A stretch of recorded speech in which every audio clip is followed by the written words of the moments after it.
যারা কিনা ফ্রিল্যান্সিং করতে যাচ্ছেন, ওয়ার্ডপ্রেস ডেভেলপমেন্ট এবং গ্রাফিক্স ডিজাইনিং এর কাজ শিখতে চাচ্ছেন এবং করতে যাচ্ছেন, তাদের জন্য কিন্তু আসলে বাজেটের মধ্যে সেরা দুটি ল্যাপটপ আজকে আপনাদেরকে দেখাবো। একটা হচ্ছে এসপি ব্র্যান্ডের এলিট বুক সিরিজ এবং আরেকটা হচ্ছে লেনোভো ব্র্যান্ডের থিংকপ্যাড সিরিজ। এই দুইটাই কিন্তু একদম পারফরমেন্স সুপার লেভেলের। এগুলোতে কি কি আছে আমি একটু বলে দিই। এটাতে আপনি কিন্তু পেয়ে যাচ্ছেন কোরাই 5 এর 8 জেনারেশনের প্রসেসর, 8 জিবি DDR4 এর র্যাম এবং 256 জিবি স্টোরেজ।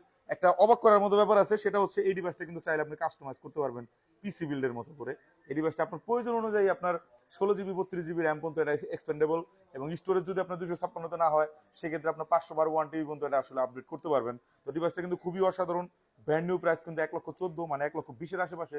সেক্ষেত্রে আমরা সেকেন্ড হ্যান্ড আপনার একদম ব্র্যান্ড নিউ কন্ডিশন ডিভাইস দিচ্ছি আপনাকে অনলি 30,000 টাকার মধ্যে। সাথে কিন্তু আপনার 4 GB ইন্টেল ইউএসডি 620 গ্রাফিক্সও পেয়ে যাচ্ছেন, ফিঙ্গারপ্রিন্ট সেন্সর, ফেস লক সহ ফুল এইচডি ডিসপ্লে প্যানেল এবং ফুল মেটাল বডির একটা ডিভাইস। আপনার বাজেটের মধ্যে সেরা একটা ডিভাইস।